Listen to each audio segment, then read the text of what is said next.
Collins, Artistic Director of Plays at the Arvada Center in the Black Box. I'm Sean Scrutchins. I play Squealer and Mr. Jones in Animal Farm. Hi, Sean. Hi, how's it going? Good. I was going to start with a question for you about this play. This novel was originally written as an allegory for the Russian Revolution. Curious about, in your prep for doing this play, did you study up on the Russian Revolution, any of that? Not at all. But I did read the book, and it was a required reading for high school. So I hadn't touched it in like 20 plus years. But reading it now, having lived more of the world now, I see so much relevance. And like you said, like it is neutral, but that's what's great about the audience coming and seeing this play is they can pick and choose what's relevant to them.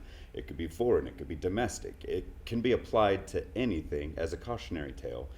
So that was kind of my big prep, was reading the play and also just kind of understanding how we activate an allegory, because the book is so narrative. There's really not like actual dialogue.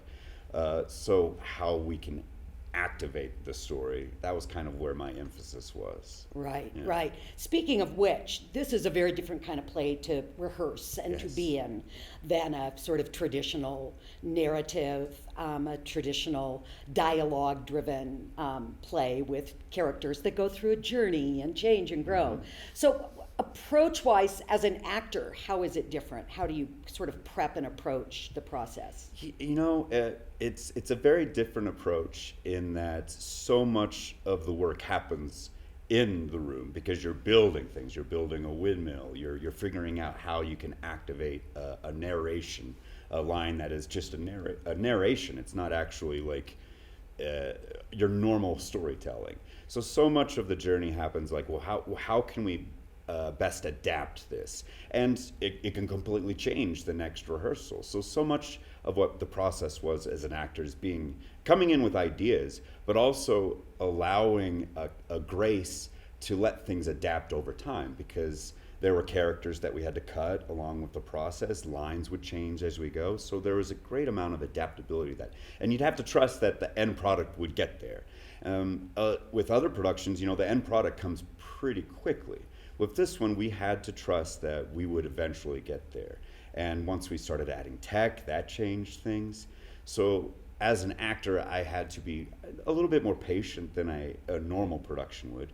But also, there was a great freeing that we could make it our own story as we went. And usually when you come in day one, there is a specific story that and you have to do it a certain way. And so there was a great freedom to it than other productions would have. Yeah, it's interesting talking to different people in the cast, people who have done, like you have, classically trained as you are, and you've done a lot of rep, you've done a lot of kind of character popping sort of work, and a few of people in the cast who haven't, who have done kind of more traditional sort of beginning, middle, end plays with that, had to find their way through it, I think, a little bit more than actors who have done a little bit more of this kind of work. Doing Shakespeare prepares you for doing Animal Farm in a way, doesn't it? Totally. I mean, these are big, we tried to make these animals human-like because we want to empathize with the human quality that they have, but also they're big characters, and you can't really be subtle with an allegory. You kind of have to make big choices, and it's similar to Shakespeare. Shakespeare characters, there's not a lot of subtlety in Shakespeare. They're big characters with big existential crisis and threat, and so you kind of have to come in with a level 11, sometimes. Yeah, very, very true. And it doesn't sort of sneak up on you. There it is. Yeah. You've got to make that choice. Speaking of animals, although you're all playing animals, you're not playing animals in a lot of ways. One of my funny stories, I don't think I've shared this with you, is when we were doing auditions, a lot of the actors prepared animal sounds as part of their auditions. Yeah. So they came in and did their sort of first audition piece with snorts and moos and clucks really built into the thing. And Jessica didn't want snorts and moos and clucks. Yeah. So then she'd give them a note saying, let's go back and do that again. We don't need the moos. Mm-hmm. And you would just watch actors' faces just fall. Like they were so happy with their snort and their wink. Yeah, I mean that happens. I think that we quickly learned that we wanted to, humanize them as best as we could. And there's little sounds, kind of intermittence, but it's not constant. I think if it was constant, then we'd be banging the nail too hard, and I think we would burn out the audience. I think there's a constant reminder that they're animals, but I think we as humans, we want to empathize more with humans. Yeah. But you'll find them here and there. It's subtle. It's very subtle. It is. Yeah, and I like that quite a bit. Yeah. I think that was the right choice on her part. Wondering about when you first read the play, knowing you were auditioning for it and thinking it might be something you were working on. What about it is appealing right now? What felt sort of worth doing in the moment? Reading this book, it's like, oh my gosh, it's so relevant. And so there was this feeling of, this is a story that everyone needs to see, because everyone can pull things that to their own life and what they've seen in the world. And so it's a show that everything we're going through as a society, the whole global society, we can learn from this. And so it's so rare that you have a piece in the theater that's like, this is happening now, this has happened then, it will happen again, we need to do it now. There are great comedies, there are great tragedies that have relevance, but this one specifically to what we've been through as a country the last year, the last 5 years before, it's super relevant. And so I feel like it's a play that the audience needs to see, to learn, and then it's, once again, it's a cautionary tale as well, so learn for the future as well. Yeah, I was, the morning we opened, I got up and turned on the news and was watching a Putin press conference about, that was sort of the first real day of Russia's invasion of Ukraine, and thinking, who could have known? I chose this play actually pre-COVID, because it was supposed to be in the season that was canceled for COVID, and it felt current to me then for various reasons, but in this particular moment, especially because we're back focused on Russia, and this is a play originally based upon an allegory about that revolution, and the failures of that revolution are a huge part of what's happening today in Ukraine. It's all, it's all connected in lots of ways. So it felt, I joked with somebody, as sadly you can never be out of fashion by assuming somebody will do something horrible. And it's sad, but it's this play feels really important to me right now as we get, I have friends in Russia who are sharing with me some of the media that they're getting in Russia, and it's Napoleon and Squealer. It's the propaganda that we see in Animal Farm. Yeah, it's the propaganda and spreading of false information, but also this kind of fear of the other. Yeah. And that's peppered throughout this show of the fear of the enemy, the fear of Snowball, the traitor, this kind of constant dehumanization of the person on the other farm, which is something that every country in this world should learn, that we are all the same, no matter what farm we're on, we are all the same.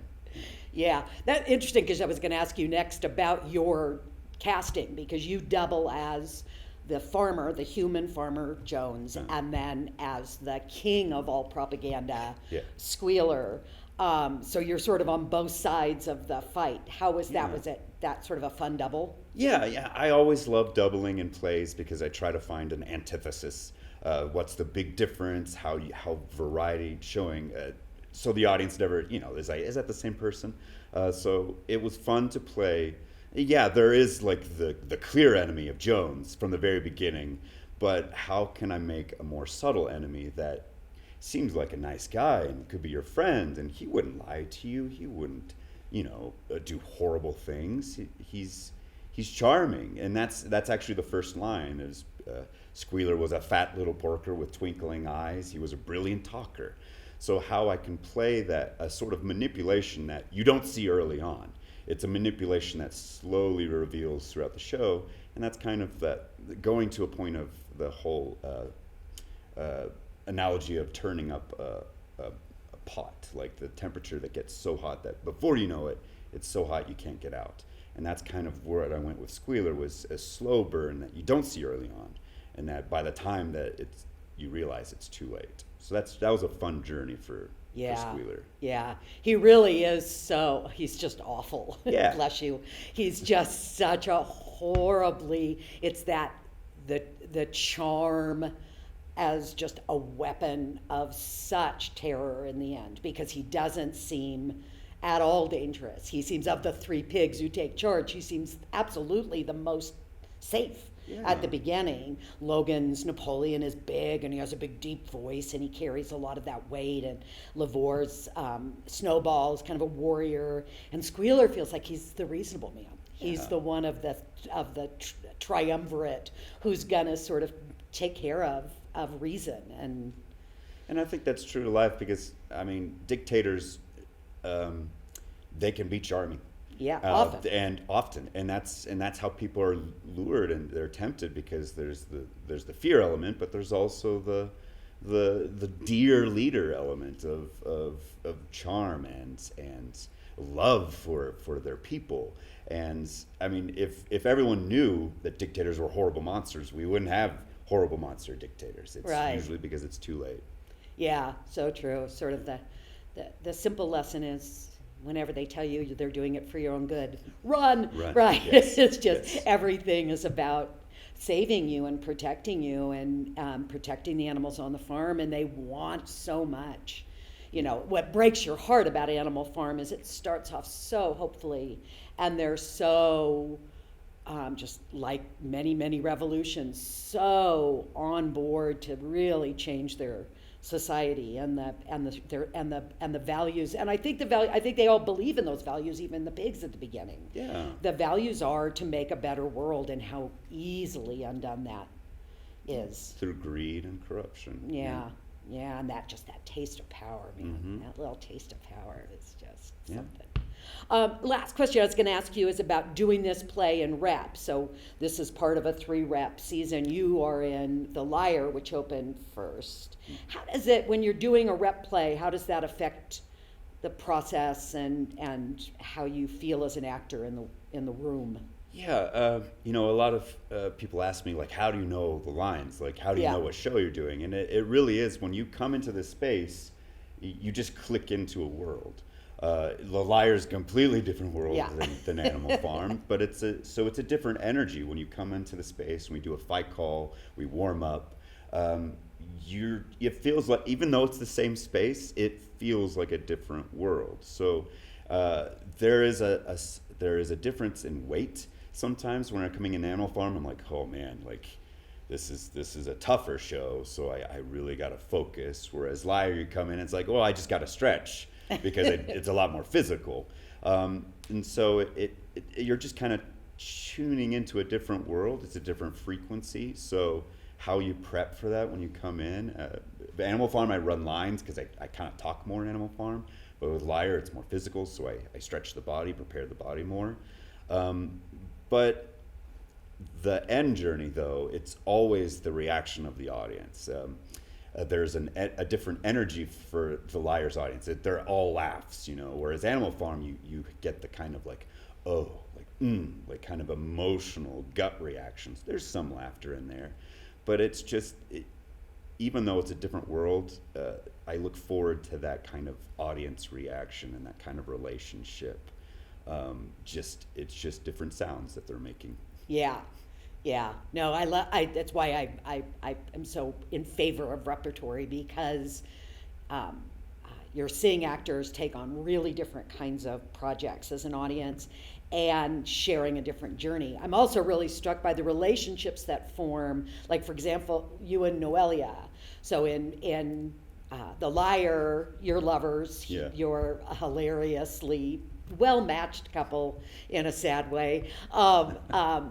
Whereas you are her tormentor in many ways in Animal Farm. And just being in the room watching rehearsal, and that you guys have this great chemistry that you built in Liar that I'm seeing in Animal Farm, that there's a depth of relationship between the actors. Yeah, totally. And you know, in Liar, there's sometimes I don't share the stage with anybody. Like there's characters that I don't really see until the very, very end when everyone's on stage. Whereas Animal Farm, we're on stage together the whole time. So it's nice that, you know, I had a connection with Noelia in Liar, but then I made better connections with the other castmates in Animal Farm because we had more stage time together. Yeah. So the relationship, and it was also nice to open the romantic comedy first before we got to the gut-wrenching trauma of this. Yeah. Because we've created such a safe environment of play with Liar that we could approach this darker, heavy material in a very loving and supportive way because we got so close through the Liar. Thanks so much for coming to see Animal Farm. Hope you'll check out the other two plays in the rep if you haven't already. Stickfly opens on March 18th. Hope to see you there.